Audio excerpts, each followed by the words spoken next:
নয়ন পাগলা কি খবর? এ নয়ন পাগলা কি অবস্থা? তোর শরীরে ভালো নেই ভাই? ভাই ভালোই ভাই, আমি তো ভাই একটা রূপ করছিলাম ভাই। কি আমও গেছে সেলাও গেছে, আমার তো ভাই আমি বুঝতে পারতেছি না ভাই। আমার কথাটা ভাই রাখতে পারলাম না।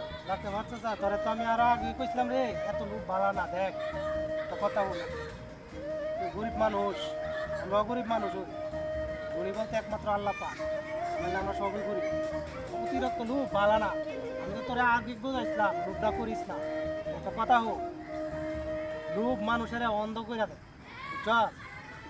কে ছিল, কোথায় থেকে এসেছে, কি বা হারাচ্ছে, কিছুই বুঝতে পারে না। লোক এমন একটা জিনিস।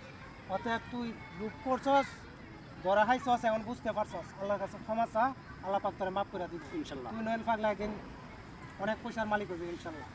দোয়া করি। তা তুই ভালোভাবে চলিস, কোনো চিন্তা করিস না। হ্যাঁ, আচ্ছা ভাই, চিন্তা করিস না। আচ্ছা ভাই, আমার লাগে দোয়া করিস। ইনশাল্লাহ। আল্লাহ হাফেজ।